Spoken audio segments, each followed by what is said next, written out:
আমতলী থানার অন্তর্গত নিশ্চিন্তপুর সীমান্ত দিয়ে কাঁটাতার বেড়া ডিঙ্গিয়ে রাজ্যে প্রবেশ করার সময় রবিবার ভোরে সীমান্তরক্ষী বাহিনীর জওয়ানদের হাতে আটক হয় দুই বাংলাদেশি যুবক।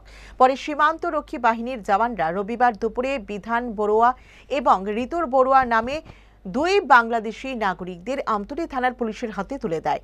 আমতলী থানার পুলিশের জিজ্ঞাসাবাদে তারা স্বীকার করে যে তারা নিশ্চিন্তপুর এলাকার স্বপন মিয়া এবং সোহেল মিয়া তাদেরকে বাংলাদেশ থেকে ত্রিপুরা রাজ্যে আসতে সব রকমের সহযোগিতা করেছে। পুলিশ তাদের স্বীকারোক্তিতে রবিবার বিক্রয় স্বপন মিয়া এবং সোহেল মিয়া নামের দুই মানব পাচারকারীকে গ্রেফতার করে থানায় নিয়ে আসে। আমতলী থানার পুলিশ রবিবার সন্ধ্যায় দুই বাংলাদেশি নাগরিক এবং দুই মানব পাচারকারীর বিরুদ্ধে মামলা নথিভুক্ত করে। আমতলী থানার ওসি স্মৃতিকান্ত বর্ধন জানিয়েছেন তাদেরকে আদালতে প্রেরণ করা হবে।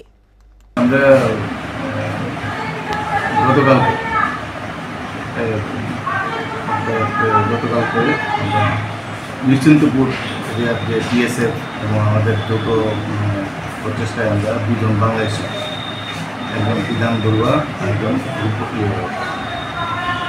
ঋতু বড়ুয়া, এই দুজনকে ধরতে পারছি এবং তাদেরকে জিজ্ঞাসাবাদের মধ্যে দিয়ে আমরা আরও দুজন বাংলাদেশি যে হেল্প করে যে দুজন টাউটকে আমরা ধরতে পারছি। একজনের নাম স্বপন মিয়া আর একজনের নাম সোহেল মিয়া। তারা ওই এলাকায় বাংলাদেশ থেকে লোক আদান প্রদান করে আমাদের কাছে খবর আসছিল এবং তাদেরকে জিজ্ঞাসাবাদের মধ্যেও আমরা এই নামগুলো পাইছি। তারপরে তাদেরকে আমরা এই দুজনকে আবার আমরা অ্যারেস্ট করতে সক্ষম হয়েছি।